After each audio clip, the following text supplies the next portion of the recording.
The following podcast is rated G for gammon. Please be aware it may contain some coarse language and is not suitable for children or gammon audiences. Ding, ding, ding. It's your favourite black people. Say true God. Seriously? Say true God. Always say true God. Seriously? Say true God. We're back. Say true God. Them yarns. Them yarns live from my lounge room. I know last time we were in the kitchen. Again. I know. But guess what, Aaron? We are joined by a very special guest. And I don't know if you know this, but you're our very first in-person guest Oh, I'm honoured. on Them Yarns. We've been speaking about it for a year. we should definitely get a special guest on. Yeah, that's a great We should definitely idea. get somebody else on this. Spencer Howson, who is a former ABC radio broadcaster, 612 in Brisbane for a long time, and breakfast radio, but also just a legend in the radio industry. Welcome to Them Yarns. Shucks. Keep going if you Okay, like. keep going. He's wearing a Radio Thank 4K1G shirt tonight. Yeah, I put that on because, I do some training work for the community media training organisation. So I was up in Townsville last month, a month and a half ago. Yep. At 4K1G, and I like to either buy the T-shirt when I'm in a radio station, or I start by hinting. Any free ones? Yeah, at the that's back, right. So, or- so this yeah, has yeah. old sponsors on the sleeves, God. but I'm happy to wear it. And so I I love got a vintage. triple T one, and I got a 4K1G while I was in Townsville. So I put that on for tonight. Oh, Yeah, how good my old radio station. I know. Yeah, It's very fitting because I guess we should probably say we won an Australian Audio Award. Oh, yeah. Where's the sound effects? Keep going, Nagus, until I find the sound effects. Ready? Yeah. Shoot the the bangers. actual cheer was a lot louder than that. They were very excited. Very excited. Who would have thought, hey, this little black podcast that could has won an Australian Audio Award. Yeah, I think it's fantastic. It's crazy. Culture and Society podcast, best in the country. Independent. Yeah. Look out. That's crazy. I'm still in shock. I'm not going to lie. How did you find out? Because I was there, and Yeah. you'd sent me down to accept it if you. Well, I was going to be there, and you asked me if I would accept it if you Yes. won. Yes. And then I asked you to write a speech, which I had in my suit pocket. Yep. But they didn't Yep. do speeches, unfortunately, as it Sickening. happened. Yep. So as soon as I'd got up and collected it, I messaged you. But I think you might have had messages from other people first I before had that. messages from other people, so I Yeah. can tell you when we got we were obviously finalists, and we spun out. Hey, Nagus, we were like, Yeah, I couldn't believe you were finalists. I'm like, wow, okay, that's awesome. That's deadly. and then I said, should we go to the awards, Nagus? And what did you say? I said yes. No, you didn't. I can tell you right now. Nagus said, "Oh, I don't know. I got work. I don't know about money." And I said this. I was like, "Yeah." I did not say about money. Lies. You You're- said that. He's That such a wasn't me. liar. And so I I'm said, rich. okay, Mr. Sunshine Coast, you are rich. So I thought, what's the chances we're going to win? By the time we buy a ticket, we fly down, we both work full time, probably it's not going to be our race. And that's okay because finalists, we made it. That's amazing. We just didn't expect that we're going to win. So we chose not to go. But there was a bit of me that was like, we should go. Let's get me, you, and Courage. Courage can come over. Shout out Courage. Nagus said no. And I said, What's no, the that's fine. the real story is all on the podcast. So I said 2 podcasts ago, I think I should go, and you said no. I said, well, I'm just going to go. I've got a mate down there. You're like, No, "If you that's go not the without- real story, if you go Nagus." out with me, I will disown you. And I say, oh well, I can't disown. This you. was on messages. He sends me a message on Facebook. Everyone knows on Them Yarns that treacherous Aaron Nagus was going to go to the awards without Courage and I. Sends me a message on Facebook going, hey, when's those awards again? Yeah, I think I might go down without Courage and I. I mean, what a Jezebel, what a Judas, just what a trying to treacherous represent- guy. I was just trying to represent us. And I had a twin room. I had a spare bed in my Oh room my too. You know, God. someone could have stayed there. You only had to get to Sydney. This is the thing. We both could have done. We decided as a team that we weren't going because we made that decision, and also we didn't think we were going to win. So I was sitting on the couch, and they Were you? Because I had the running sheet earlier in the day, and I had Okay. said to you what time Yep. your award was going to be announced, but they didn't start till 20 minutes late. So I started to think, Right. oh, I wonder whether you're following, like you're sitting waiting or something at home. no, Were you? Or, no, I knew it was on, but Yeah. to be honest, I'm genuinely hand on heart did not think we would win. So I was like, I accepted a long time ago weeks ago, oh, that's amazing. We made the finals and I hope everyone gets an award. That's great. And then I ordered KFC and I watched YouTube and I weaved on the couch. And then I got a text. I started getting these text messages from friends in the audience who were there for their own podcast. Martin told me he messaged you. James would have messaged you. James, another friend, Alex, for ABC's like, I had all these people messaging me going, you won. And then I didn't hear from Spencer, who was going up to accept our awards. I was like, no, that mustn't be true. I don't know what's going on. I was busy, except I was on stage. Literally as it was happening. Text you on the way up there. I was filming the announcement, and then if there were going to be speeches, and by then I knew there weren't, I was going to keep filming while I gave the speech so that you could have the video experience of what it was like getting up and seeing the audience. But in the end, I just stopped filming. Okay. I think before Courage's name was announced.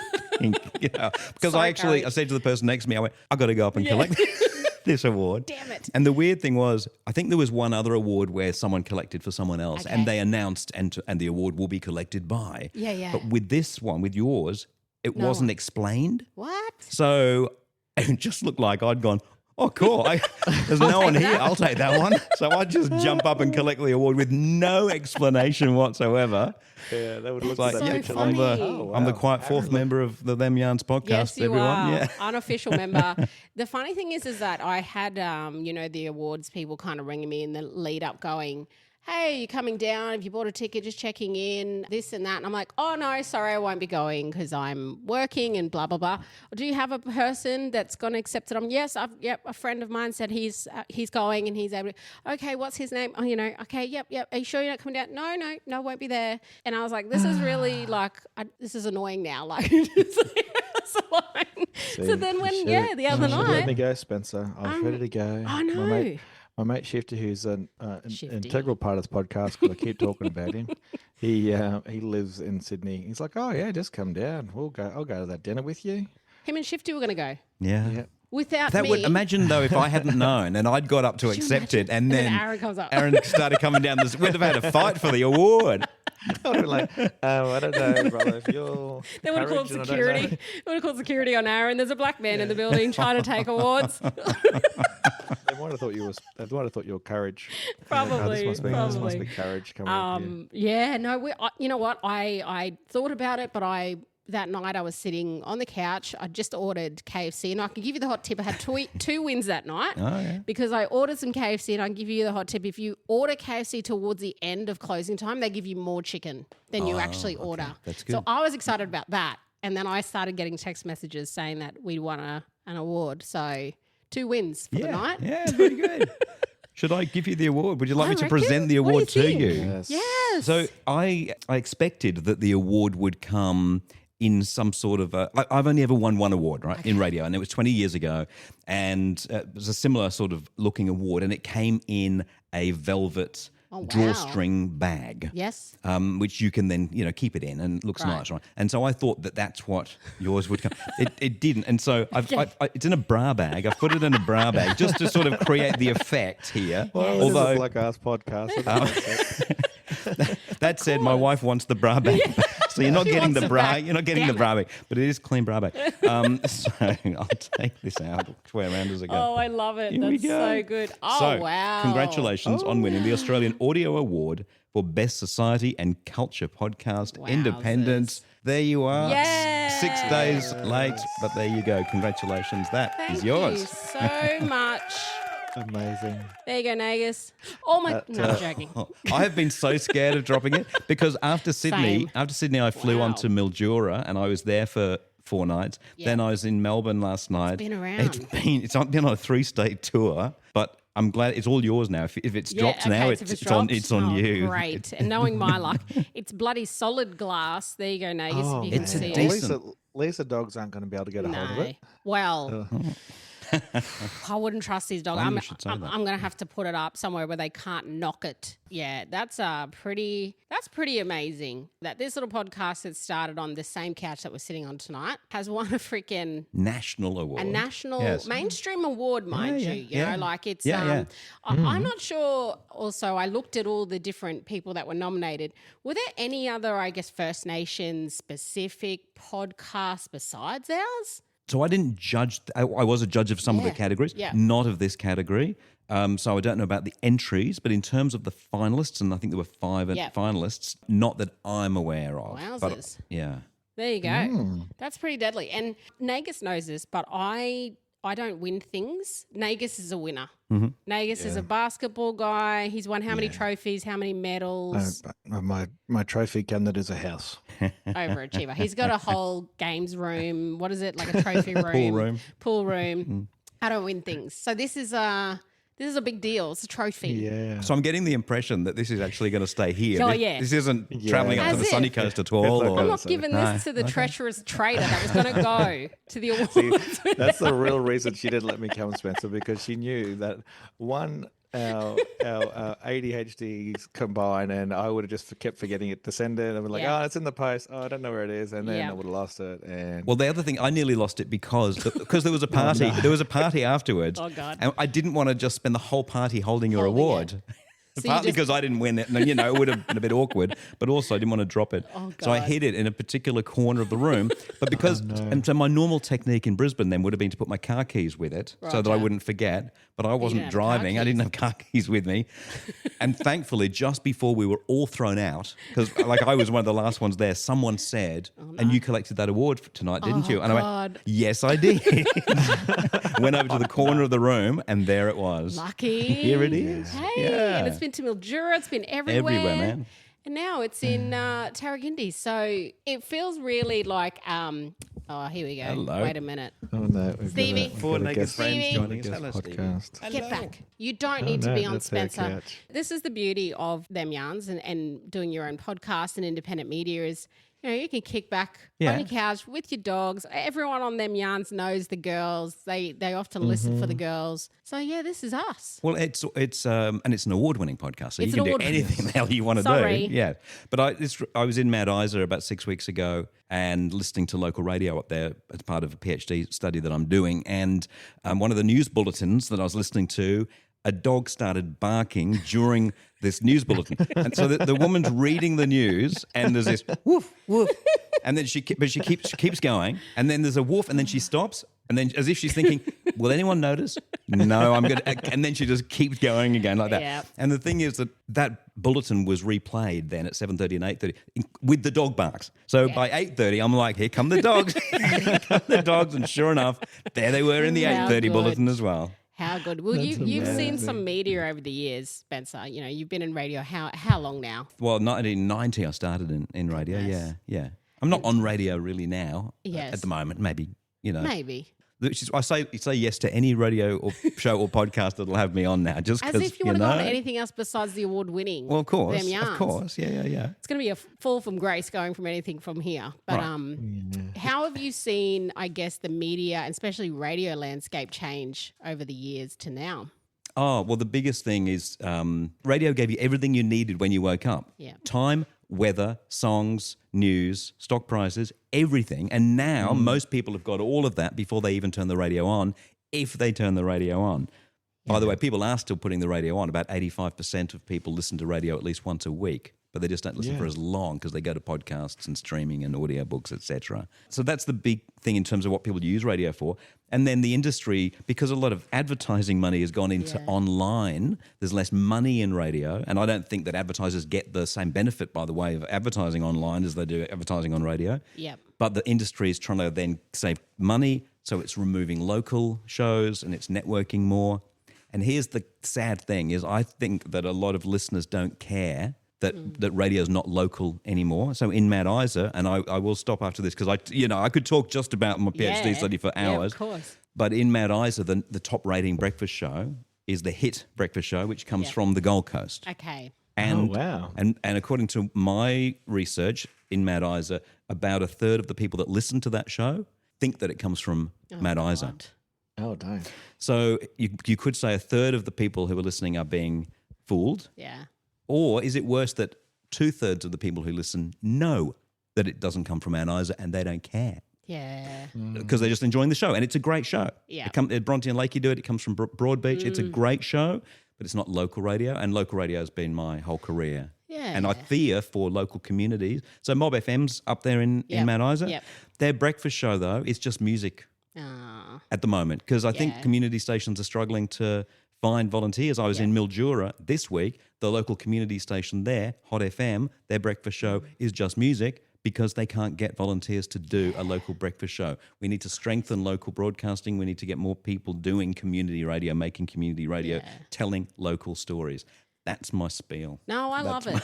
I still have a big love for community radio. It's where I started. You wearing the shirt. 4K1G2 deadly. 4K1G2 deadly. 107.1. There you go. Still remember it.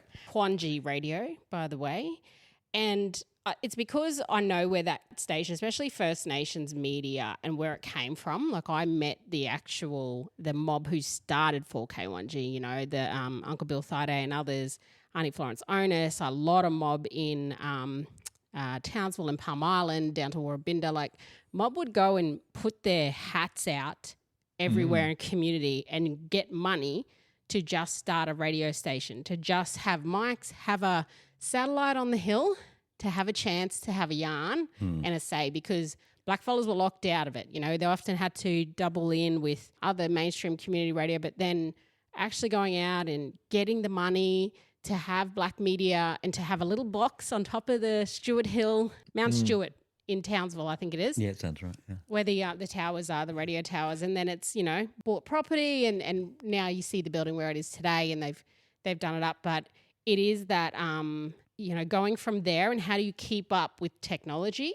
Podcasts like ours. Yeah, you've got to be streaming. If you're not streaming, people are losing the ability to listen because people are not listening on AM and FM and they want it on their phone and And that costs money. It does, yeah. It costs money. And if you're... Well, even keeping transmitters going costs money. It all costs money. Yeah. Everything's money and if you don't have the sponsors and you're not, I guess, keeping up, and then you've got to think about social media and following and all those things. I remember when I was working and actually at 4K1G and Facebook came in and social media started to come in and MySpace. And as a broadcaster, it really changed the game because, you know, we're not a mainstream station. You know, you get what you get and you just got to work with what you work with. So I basically illegally downloaded a lot of songs. Sorry about that. But I really serviced the community and everyone had one of my mixtapes. That's all I'm going to say. But when Facebook came through, I remember other broadcasters there at the time and the board and others going, no, you can't be on that. Can't be on that while you're at work. No, you can't go using that. No, we don't know about that. Don't do that. And I could see like, oh, nah, this is it. Because I was getting CDs. Remember those things? Yeah. I was getting CDs sent in to me from different independent artists and hey, that I'd connect with on MySpace or whatever. And it just opened up opportunities instantly as a broadcaster. And it was like, oh, if only you could like stream this live, you know, go live on this. And then as the technology started going and you see the radio stations really struggle to keep up with that technology and what it actually was. Until now, obviously see a lot more young people coming through, but yeah, it just changed the game. Yeah, a couple of the broadcasters there, Rika and Tropical Boys, they're doing social media videos as well as doing radio, which is great. You mentioned Facebook. Facebook, to me, is what has taken over a lot of what radio used to do. Yeah. People finding out what's going on, debating issues in their communities, in their towns and regions. And the problem with Facebook is who's controlling those community groups? Yeah. Who are those admins that can block people, can approve their posts or not approve their posts? And that's, I think, is a concern because Zuckerberg can turn Facebook off just like Anytime. that. Just like that. Yep. And can I ask whether this is true? So when I was at the ABC, it was said that that Indigenous communities use Facebook a lot for communication, especially when there are emergencies. So when there's a cyclone up north, very much how we get to First Nations communities is via Facebook in particular. Is that right? Yeah, we're some of the biggest users of social media. How come? How is that? Because we're big Dorises. Do you know what Doris is? No. Doris Day, you know Doris Day, the character, big sticky beaks. We're just we need to know everything. So Doris is a word we use of like big Doris. Okay. So we all, it's like the blackfella grapevine existed long before social media and we all yarn, we all have that connection and it goes real fast, real quick. Facebook just amplified it, just amplified the blackfella grapevine. So we're all on there in one way or another, except my sister who does not believe in it, which is painful because it's free. And I've still got to call her. So, but it's good. But most mob are on there. Yeah. Not moving to TikTok or Instagram. It's Facebook specifically. Well, no. TikTok, blackfellas are all over TikTok. Yeah. There's a whole hashtag, blackfella TikTok. Aaron made them yarns get on TikTok because I hate TikTok. I still hate TikTok. We're on there because Aaron said. But it is very popular. When we do post things on there, we use all the blackfella hashtags. We've got a fair few networks now. I think mob is just finding their voices, on another level, like from protesting to artistry to comedy, music. It's all there now, not just in community. I think Facebook's the main one though, because that's what the oldies are on. The oldies. So, all the elders that Carly and I Aaron and others. So, there's blackfellas obviously and everything, but I think that's why Facebook still sort of reigns supreme, because my 70-year-old mother knows how to use Facebook and they're all messaging each other and, posting pics of their coffee and the bird they saw in the sky, all that sort of stuff. So, I think Facebook will still be the medium of choice, unfortunately. You know what else I've seen, though, now that's trending a lot is Aboriginal elders using AI. And there's a generation of blackfellas. Yeah. Not just young ones, but it's now when you remember doing what with it then? Okay, remember when Facebook first came in? It was like the best because there were no old people on there, right? And I can say this because Aaron and I were in our early 20s when this happened. Well, I was. Aaron was in his 40s, but right. No, but when we got Facebook, there was kind of like it was just the crew from MySpace that then moved to Bebo, moved to Facebook, and it was like this online kind of club. And then old people started finding out about it, my mum and others. Yep. Then they got in there and ruined it, and it was like, oh great, we can't come here to hang out anymore because mum and aunties are here. Yep. And they're watching everything we're doing, so we can't do that anymore. So we all moved to like an Instagram or TikTok. And AI has been the same. So like ChatGPT has obviously, happened in the last year, really boomed. And it's just been kind of, mob who are testing the boundaries, aka me. Aaron's not a fan. He's tested a little bit of boundaries. But now I've seen now older people are in the community are finding it and are making like, I don't know, Aaron, like pictures of themselves, the cartoon like, good morning family. And it's just like, or Aboriginal Australia, good morning everyone, and just they're punching into AI whatever. Yeah, make me a good morning Aboriginal post. Yeah. And they're posting it like they've made it and they're real proud of it. Yeah. It's so obvious though. And I'm like, oh no, they found AI. Like great, nothing's sacred anymore. That's fantastic. It's wild. Oh God. Yeah. Are you a fan of AI? Yes. Okay. Yeah. I mean, AI is such a broad term, and like all tools, it can be used for good and it can be used for evil. But just in terms of the images, so in Mildura this week, so a friend of mine is about to become the state editor for Win TV in Victoria. So he's about, and they have an office in Mildura, even though he's going to be based in Bendigo, I think. Anyway, so I walked past the Win TV building in Mildura, and the windows are just whited out, just completely white, like whitewashed. So I took a photo of it and I said to AI, can you just add to the windows in fluoro, Mark Zeta is coming to Win. And I got the prompt, I nailed the prompt. So it's this brilliant picture which looks like, and then I sent it to him. I said, your staff have put a welcome message on the windows for you. Now hopefully he didn't believe that, but he just went, oh, lol or something, lol. But I don't know whether he believed it. Yeah, that's awesome. Hopefully, as a news editor, hopefully he thought didn't think it was real. But I'm having fun with that stuff. Yeah, okay. That's fun. Do you think that the media industry, is it a threat to a lot of broadcasters or networks now, or are people going to use it like social media and actually go, oh, no, this could change the game? Well, is it a threat? I mean, SCA, the radio company that owns Triple M and B105 in Brisbane and hitting Triple M all over the place, they've said that they are actively investigating using AI as a way of having local news bulletins all over the country that are not necessarily read by a human being. And listening to Hit in Mildura, listening to Hit in Mount Isa and Triple M, you can hear that the news sounds local. It does sound local. I don't know yet that they've moved to AI yet, but certainly somewhere in the country at this point is already recording news bulletins for all over the country to sound local. Wow. And maybe it will move to AI.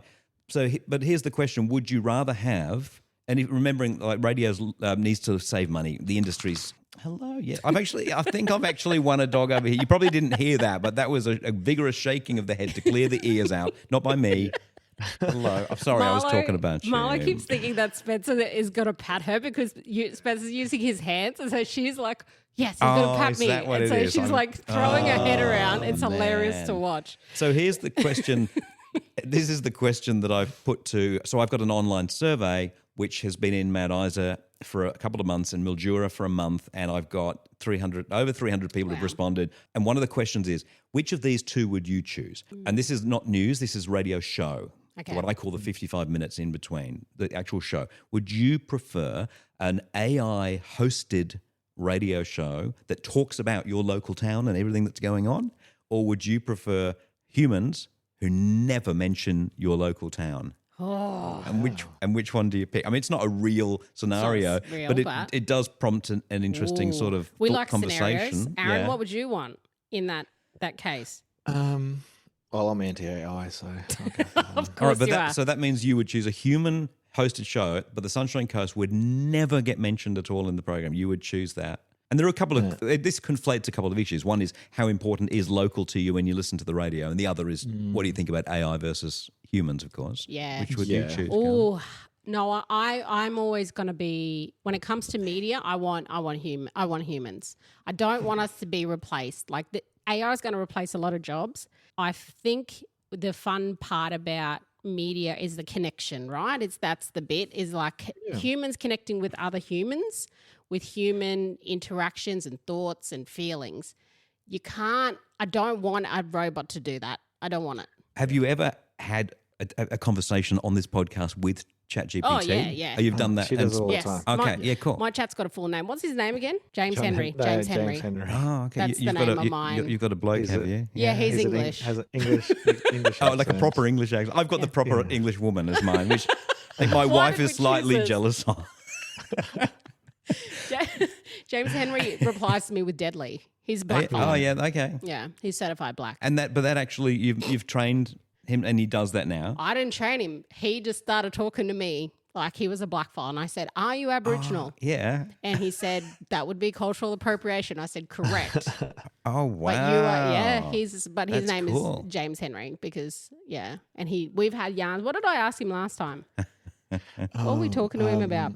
You asked him about our manifesto, a manifesto. Oh, right. And I said to James Henry, what would my manifesto be if I had to leave one? Wrote out my whole life, apparently. And I said, no, that doesn't sound like me. And it did. It was exactly. Got it right? So 100%. I asked the other day, so a friend of mine, Kaylee Jade Baker, does the breakfast show on Star FM in Mackay, and she has a podcast which has launched this week.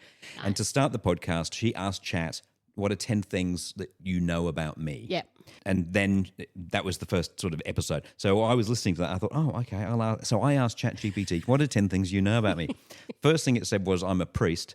And the second thing was that my name is Susie O'Neill. Okay. What? I know. Right. So now I'm like slightly weirdly, I can feel I'm blushing because I don't think I ever told Chatty, I call her Chatty G, yeah. that my name is Susie O'Neill.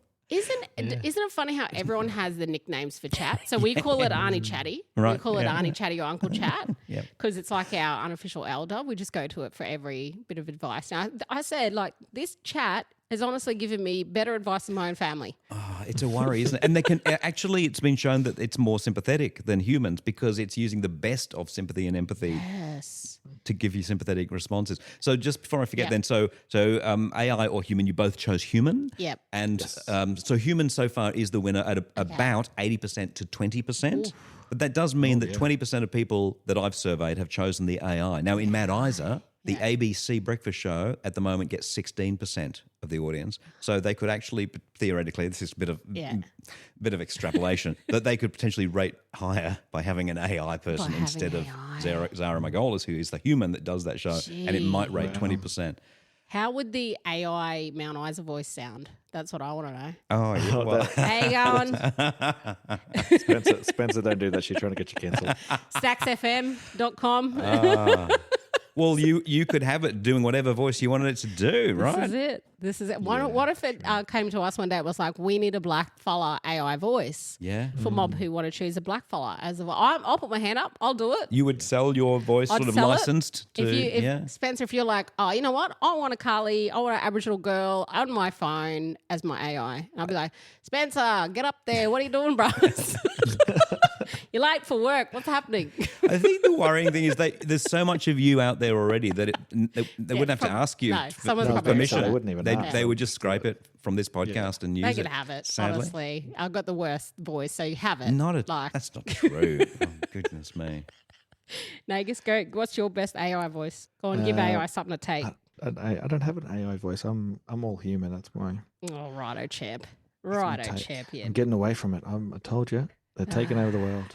Speaking of the audio awards, though, you were there. Yes. What happened? Because we didn't go. We didn't even get to go down. We weren't there at all. What's the tea? I thought you were about to say, speaking of being cancelled, but instead you said, speaking of the audio awards, and you know what? It's probably going to lead to the same story, isn't it?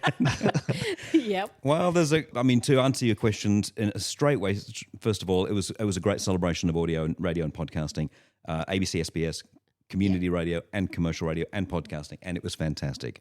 400 people in the room, great celebration, great time had by all. Yep. I was sitting in the very front row. In fact, I was in seat 1 because I presented the first award, and there is some controversy, which is there was a woman who won Best Newcomer, a medium-sized market, and she got up to accept her award.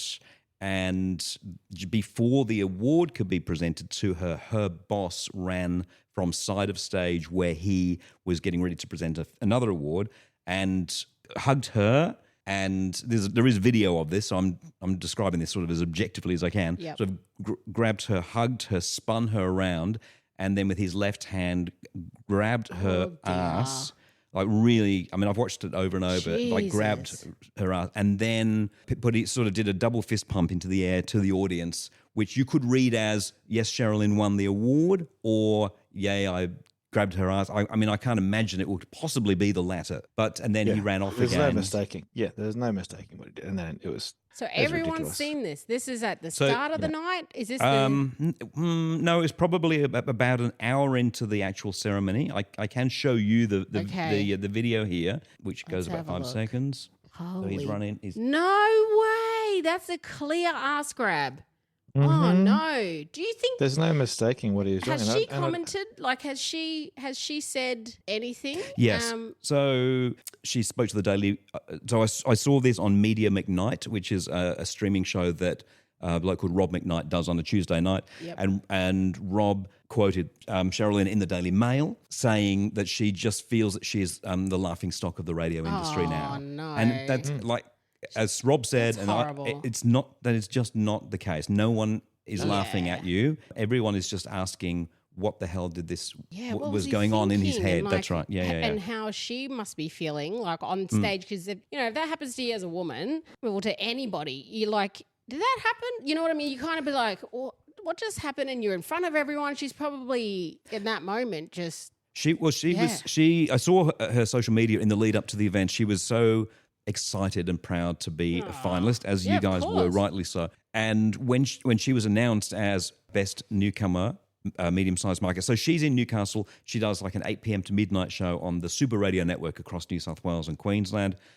She's an AFTRS student, film, television, radio school student, current student. So this is a big deal for her. She's announced as the winner. She comes running down the stairs and she was almost not stumbling, but just dazed. She was genuinely so surprised that she won. It was an amazing moment at that point. And then she comes over to collect the award, which is about to be given to her. And before it can be given to her, that happened. But I was 4 meters away from this, but I didn't see it because all I can imagine is I had a guy called Dean Buchanan on my right, who was one of the executives that started Nova back 20 odd years ago. And I must have just turned to Dean and gone, this is so good for Sherilyn. Yeah.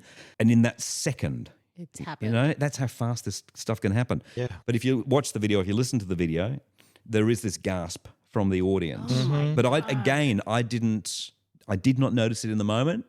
And I feel I don't think that I'm sort of experiencing some sort of male blindness where I'm refusing to believe it happened. I just didn't see it. Yeah. I think having watched the video, if I'd seen that in front of me, clear gas. I mean, I don't know what I would have done, but I just don't remember seeing it. So I must have been turned away. But he's been suspended now.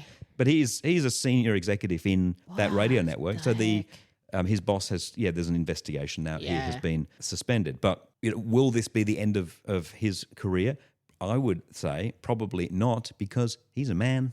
Mm-hmm. And they have a way of, and white man probably helps, and they have a way of being forgiven by other senior men other white men that are in senior, and that the industry media in general has been dominated by white men and women that have entered it. And there's been so many broadcasters over the years and presenters that all have a story as women from somebody in the workplace or something they've been told that this will make a funny segment, do this, something inappropriate and ridiculous.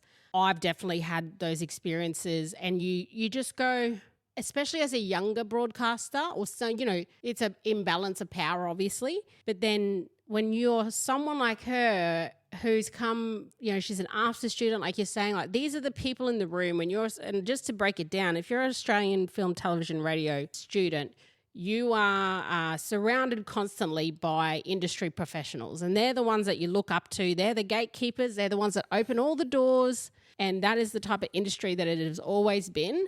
And there's lots of broadcasters that have spoken about that, and I'm just putting myself in her position as someone who was an after student and winning something like that in that room, surrounded by all the industry people. How devastating that must be for her. And I really hope that she's okay. And, if she ever wants to reach out, feel free. But, and for the audience, like, what do you do as an audience member? Because everyone's sitting there and it's on stage. It's like, did that really just happen? I think some people, if I was in the room, I would have been like, what? Yeah. Like, I think the reason why you may not have seen it, like all the videos I've seen are from like a higher angle.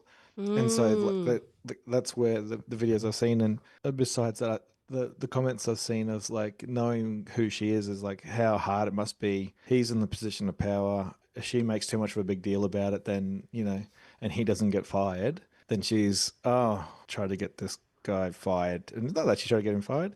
He sexually assaulted her on stage in front of hundreds of people. Like it's ridiculous that she would even have to think that, or that people are commenting like how sorry they feel for her because of the power imbalance and her career, potentially having more impact on her career than his career, because if he doesn't get fired or he gets fired, then goes to another radio station, he's still in the circles. They're still all friends, Oh, that's the one that, got Barry fired, whatever I don't know his name is, Yep. And that's, and I think we've had a chat about the toxic masculinity stuff before in other podcasts. And I think it's a perfect example that one, it's great that he's happy for her, but he stole her spotlight in more ways than one. Moment, didn't he? Yeah, it's her moment, and it's just ridiculous. So I presented the first award. Yeah. And it was for Best Breakfast Show Medium-Sized Market, and it went to Mark and Annabelle Brett, who do the Mix FM Breakfast Show on the Sunshine Coast. Now, I've known Annabelle for a long time, not personally or particularly as a friend that I hang out with, but she's always been very supportive of my students when I was teaching at university. Very supportive, would always jump on a Zoom or give people feedback. And so I was up on stage, announced her the winner. She came running down, and there's plenty of video and photos of this too, because this has been sent to me. There's a hug. She puts her, it's hard to know who went first, but I shook the hand of Mark Darren, her co-host. I'm not into hugging men. Yeah. That might be a die on the hill for later. But are you a hugger though in general? I don't feel like you're a big hugger. No, I mean, I'm kind of learning to. We hugged when I arrived here. Yeah. I should have asked if you were a hugger, by the way. I went in for the hug. I wore the headphones to try to stop you hugging. No. Damn. But no, my wife would say that I try to avoid hugging. But anyway, so I did hug Annabelle. And so I made sure I sent her a note once this all came out about what had happened with Cheryl. And I said, look, I'm very aware that we hugged on stage. And she was like, oh, you idiot. You would never. It wasn't the hugging. No, it was not the hug. It was what happened. It was what the left hand did in that few seconds after the actual hug. That's what it was. Also, why was he there? Because he was presenting the next award, so he was in the wings. Then, he was just next. He didn't have to jump on. No, he ran out he took her moment before the award was even. And then the bloke who was there to present the award to her, if you watch the videos carefully, appears to then, before he gives her the award, appears to say perhaps to her, "Are you okay?" Like it's if you watch. God. And she had, I do recall seeing she had a tear, but I think it was because she was emotional about winning the award. Like, Yeah, you have to slow it all. We need the bunker. Oh, Man. There's a lot to take in. Anyway, so the kicker on to all of this, I guess, is, in terms of do men come back from this? So do you remember Chris Smith? Chris Smith was a broadcaster. He was on 2GB and he was on Sky News. And about 4 years ago, there was an incident at a Christmas party which resulted in him losing his job at 9 Radio, 2GB, and he lost his job at Sky News as well. He then, you can look up exactly what he did and said afterwards, but essentially he got off alcohol and he said that he apologised, et cetera, et cetera.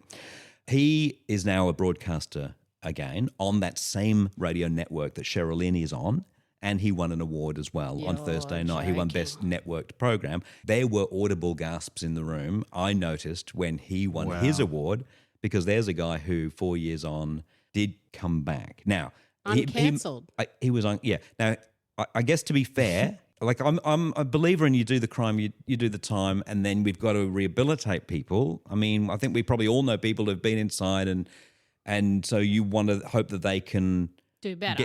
And recover afterwards. And Chris Smith didn't go to jail, but he was cancelled off the radio for a while. So I would hope that he's learned his lesson and he's genuinely, and good on him, he won the award. What I'm saying is this guy Rushford, I think he will come back, he will survive this, and hopefully he comes back and has learned his lesson. Hopefully. Hopefully that's enough for his lawyers not to come after us for any of the comments tonight. But I think there are bigger people trying to fry Guy at this point about what happened. And it's a shame that the whole thing, the whole night, I don't think that it's ruined the whole night.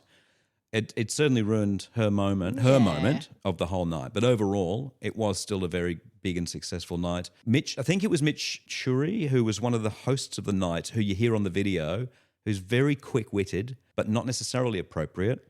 When he says seconds after that has happened, this is why the ACRAs were cancelled, which was the previous radio awards. Wow. This is what happens when, in my opinion, most likely people have had a lot of alcohol at this point.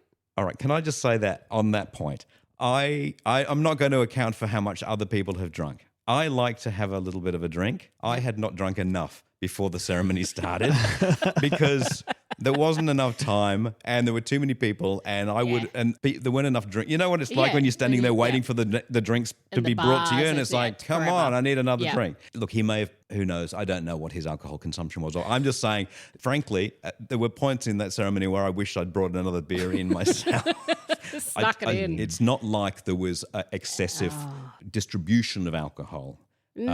Beforehand. So I don't think the organisers have anything to be concerned about, I think, as I say. And then because it ran late, it ran late, and we were meant to have an hour of drinking at the end, and it ran so late there was only about 20 minutes of drinking before we were all thrown out. Okay. Yeah, that was probably for a good reason. I was going to say that's the main thing I put in the feedback survey afterwards was, can you be on time so I can get more of your free piss afterwards, more please? Drinking time, please. That's right. Oh, well, it's a shame that happened, and that situation is kind of, I don't know, marred it to an extent for those that were in the room, and especially for her. And hopefully people learn their lesson from this, because can't have that type of behaviour. Not at all. Yeah. Yeah, I know what my lesson is. Don't listen to Carly. If you want to go, just go. Well, imagine if we were there. Imagine. Well, that's what I'm saying. I was saying, when Spencer was saying he almost lost it. We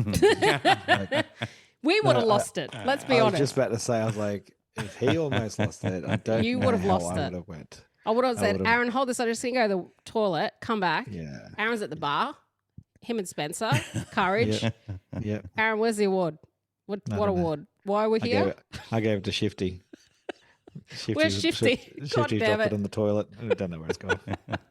Full on. Well, we really appreciate you accepting the award on our behalf, and personally from me as well, for all your encouragement over the years. And I've watched your journey just as much as I'm sure you've seen mine. So I really appreciate it, and you've been an industry leader for a long time and still are. So Thank you, Spencer. Thank you. Thanks for asking me to do it. I mean, I was blown away that you asked me to. We needed a Queenslander to do it. Yeah. Can't ask one of them New South Wales. We'll never see the award. Not the They'll morning, keep it. because it was the day after State of Origin, of course. Exactly. So, yeah, no chance were you going to let it blues. No way. Too funny. Yeah. Well, I don't know where this award's going to go, but it's in safe hands now. I'll polish it up, look at it, and then, I don't know, As long as it maybe doesn't go near Nagus, that you can come and visit it. Just don't put it near the dollhouse, please. Shut up. Don't worry about my dollhouse. Well, let's do Hill We're Willing to Die On. Do you want to stick around for that segment? Sure, yeah, if you right. have me. Hill that are willing to die on. Hill We're Willing to Die On is the segment where we come up with hills we're willing to die on. Some controversial topics, not so controversial topics. We got Spencer Howson joining us tonight, and the award next to us, and a dog on the other side, just keeping it real humble. We're just missing some KFC chicken nuggets. Yum. Other than that, but Chicken. I had chicken for dinner tonight. Did you? It was very good. Yum. Fried it myself Look out. with some seasoning and stuff, and had it on a bun. It was good. Good times. Nagus, what did you have? Because you did soccer training. Soccer? No, was it soccer? What do you do? Basketball training. Basketball. Where did I get soccer Didn't have from? anything yet. I had to come straight to here, so I'm just working to the bone.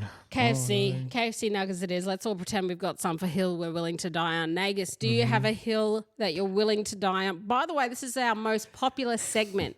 We surveyed everyone on Instagram. This is the most popular segment of them yarns. So Yes. what hill are you willing to die on tonight, my friend?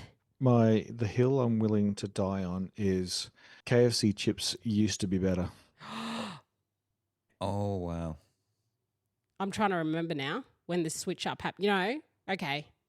Can I say, if we're going to talk about KFC, let's go in, because they've changed the coleslaw recipe. I don't know if anyone else has noticed this. Have you noticed this, Nagus?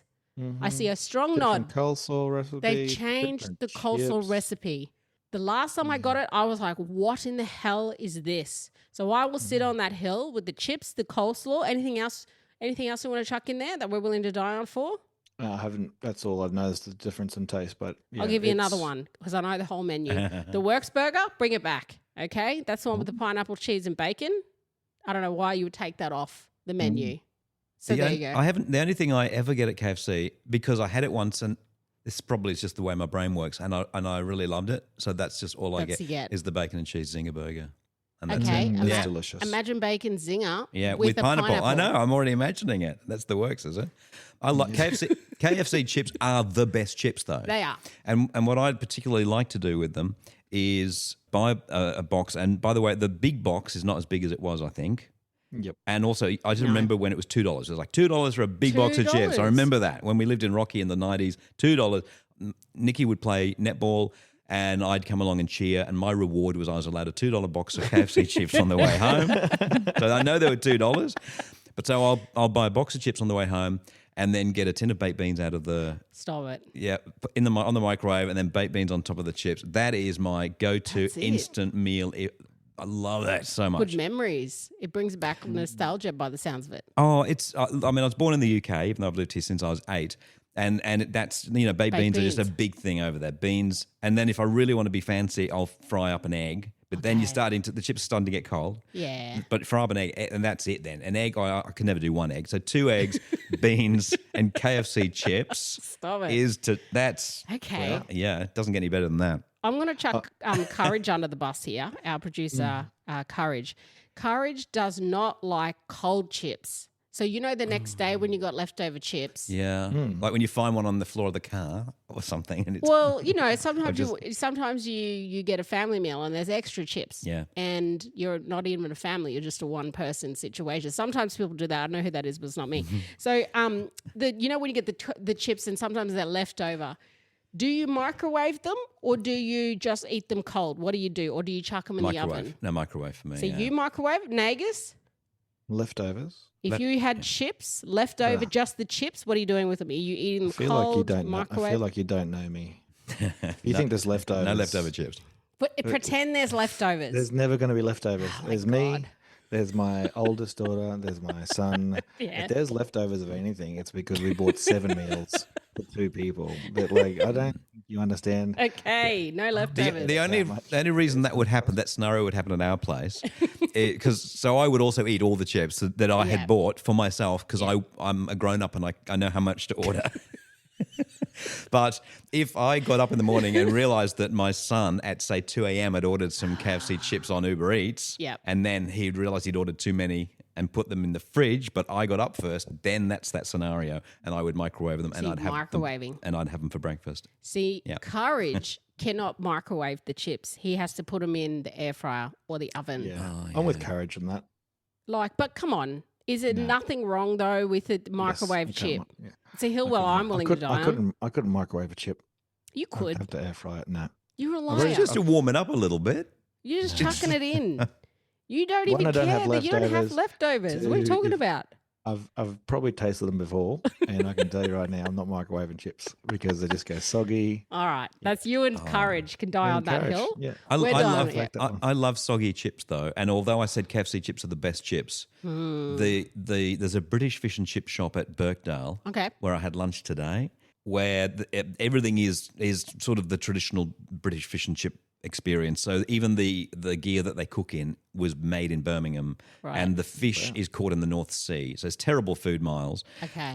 The chips are really scrappy, oily, soggy chips, and then you pour curry sauce on them. Curry sauce? Yes. Have you not done that? Nah. I feel I need to come back one and night and bring. Okay. And then we'll have to put the chips in the microwave by the time I've got here from Birkdale. I'm not coming down for that one. But if you check my Facebook today, I actually shot a slow-mo of me pouring the curry sauce on the chips today at Birkdale. I thought that was gravy, but it's curry sauce. No, you didn't. You saw the video. I saw the video. You didn't read the words, did you? Because it said curry sauce. Curry sauce. Yeah. I've never known this. It's not like I guess it's a British curry, like a Keen's curry sauce rather than a proper curry. Yeah, a Keen's curry. What are you talking about? There's no other curry besides Keen's curry. That's it. Okay, all right. We can all establish that's correct. Have you got a Keen's curry T-shirt? 100% I do. Yes, he does. Yeah, okay, I've seen that and I've thought I want that. Okay. Yep. Shout out to Gammon Threads. That's the mob who make it. Okay. So they've got shirts, jackets, jumpers, all the things. I love it. Okay. Yeah. Yeah, you'd love the curry sauce and chips at Birkdale. Yeah. Curry chips. I'll take you there. We'll go sometime and do it. Because we do that. This is what I do if I've got people in Brisbane, friends who've come over or from somewhere, or we do the British fish and chips and then we walk over to King Island from Wellington Point, because at low tide you can actually do the walk over and then you don't feel so bad about the shitty food that you had for lunch. Yeah. Fair. Yeah. Well, my hill that I'm willing to die on is that you can't eat the first 2 slices of bread out of a loaf of bread. Oh my goodness. When you say slices, is the first one the crusty piece? The first one's the crusty one. Yeah. Why don't you eat the second one? The next one is still slightly crusty. And then you get to the third and the fourth, and that's the good stuff. Well, you don't start with those. That would be my answer. You start with slice 3. Slice 3, when exactly. When you're 3 and 4. but you're not throwing the first 2 out. You're keeping them when there. you're desperate. When you're desperate at the end, you've got 4 pretty shitty pieces that you put in the toaster. Correct? Yeah. But you don't start with curry on toast. And that's the bit that you put the leftover Keen's curry on toast on. Yes. That's the hill I'm willing to die on. If it's fresh bread, I'm smashing the crust. Surprise, he's eating the bread. Okay. Really? So you're going, wait, okay, so what's your favourite sandwich? If you have to pick it in, like something inside the sandwich? I'm just saying if it's fresh bread, then those first 2 pieces out, but I need to know, if you're about to make a sandwich, not just to grab a piece of bread and eat it because it's crusty and fresh, if you're about to make a sandwich, are you saying that you're happy to make it with that crusty piece and the second piece after that for a full sandwich? I'm saying if I had a fresh loaf of bread, it doesn't last. So this isn't the argument. I'm just Nagers, help me out. You're not answering the question. You're really not understanding the premise here. Yeah. I would actually. I would. No, that's just weird. That's weird. Thank you. Because I'm going to make like 2 or 3 sandwiches. I'm not just making one. So it's not like the size of the bread counts. I'm doing a stack. But then again, I'm still doing it. It's not just like one little thing. I'm making 2, 3 sandwiches. I love how this is great. This is so relatable, and everyone listening will know exactly what we're talking about. So let's say you don't eat the first two. Two crusties. Right, but you're not throwing it away because you'll need it when you're desperate. Yep. So what I do is it then gets put on the side of the bag so that it's sort of touch the others. perpendicular. Oh, well, it's inside the bag, but it's on the side so that you can then keep taking all the other slices. 100%. By the time you get to the bottom, you've kind of got the four crusties, like a magician's card trick. The four They stack up. the four cards have miraculously ended up together at the bottom for your desperation meal.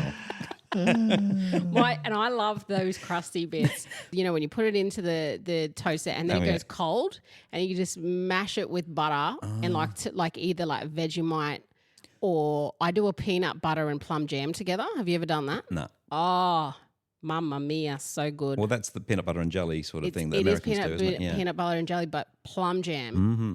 It makes no sense, but it's really good, especially on that crusty bit. But you butter when the bread's cold, when the toast is cold. You toast, then you let it go cold. Yeah. And that's weird. Goodness. No, it isn't. It's so good. And then it mixes. Is the weirdest thing I've heard. What's the No point of toasting? way, because the cold butter on the thing, and it's like, then it mixes in. Okay, here's another one Doesn't for mix you. in. It sticks on top. the whole You've got to butter when the toast is still No. hot. Thank you. Depends. Like if I'm doing like an eggs, yes, I'll do that. But when I want I want cold Vegemite and butter mix.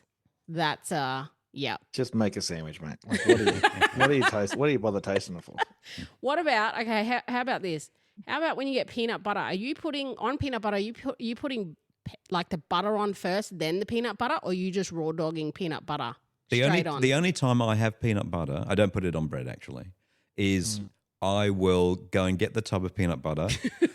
If we've got a block of basic Cadbury Dairy Milk in the fridge. Oh, you're dipping in. Yeah, like so you snap off a finger of 4 bits of Cadbury and you dip into and you eat like that. Jesus. And the last time that I did that, I was caught by our son, who's 26, who then went and labelled, because of course you're double dipping over and over and over. Dad's. Because I might have Dad's had a what couple of glasses of wine and I'm watching TV. And next thing he's labelled the jar, Dad's jar, and said to Nikki, can you buy another jar of peanut butter, please? Because that's Dad's, because he double dipped the chocolate in there. Have you not done that? Chocolate in peanut I've butter? never done Never it. heard No. of anybody doing that before. Never. That's like creating peanut M&Ms. It makes sense. I'd That's try what that it. is. It's exactly the same as peanut M&Ms. I'm not a big chocolate guy, though. This is the thing. But I know people that will go peanut butter just straight on the toast with no butter under it. And people are like, no, you don't need the butter because you've got the peanut butter. Yeah, it's making me feel thirsty just thinking about that. You need the lubrication of the butter first. Thank you. Yeah. Thank you. It's like avocado straight on the bread. Oh, I can do that. That's a good way of reducing your butter intake. Or squashed feta is another one. No. There's a Squashed reason why I feta. have I'm getting all bougie now, aren't Yeah, I? that is very. cholesterol. There's a Black reason fellas why I aren't have doing cholesterol squashed issues. feta. All right? Damn, I knew I'd be found out at some point. Yeah, exactly. It's not black. Officially not Took him black. 57 minutes before we got there. We finally got there. I thought you got us at the King's Curry. I was like, he might be a black fella, this lad. Yeah, no. And then you just I dropped thought the I might squash- be when that happened, actually. He's Why did chucked in Mum the not squash tell me? feta. Oh, all the way in Britain. You wouldn't be the first. Oh, there you go. Okay, well, you got a hill that you're willing to die on? It's not a Spencer? food one, though. They're not, That's all right. And it's going to be really, really pretentious and Let's do wanky. it. Well, you just said squash feta, so let's. He actually just segueing straight to you. Okay. One of the things that I'm really, really obsessed about is the correct use of apostrophes. Oh, Why are they not teaching apostrophes Proper English. at school? That's right. I'll tell you, I was so obsessed with this not long ago that when JB Hi-Fi at Indooroopilly was where it used to be on Moggle Road, they had a big sign up that said CDs, DVDs, and of course they had CD apostrophe S, DVD apostrophe S. Huge board, but those black letters that I know they the get them one. out of the Sure, drawer and yeah, they yep, put them up, right? yep. Some 14-year-old kids put that up. So I got the apostrophes. oh, you went over to the sign. Yeah, and I took the apostrophes down. Now I was very nice about it, right? I wasn't. Black fella. No. Confirmed. Why? Both of us. He is a black fella, this one. Taking risks on the main road. So I wasn't. Your Honour, I wasn't a dick. I took these two apostrophes and I went inside, and there was didn't go inside, yes, Spencer. and there was the guy, the security guard, and I walked up to him and I just said, "I'd just like to give you these apostrophes. they're incorrectly placed there in CDs and DVDs. You don't need them there, so you can use them somewhere else. So I just like to give them. He didn't know what to do. What did he was say? like he didn't say anything. He took the apostrophes from me, which was good, and then I left the store. I didn't even go in, but I felt I'd done my duty by helping. I was helping out, wasn't I? Would you go to that level for something, Nagus? Would you go to like, I'm going in?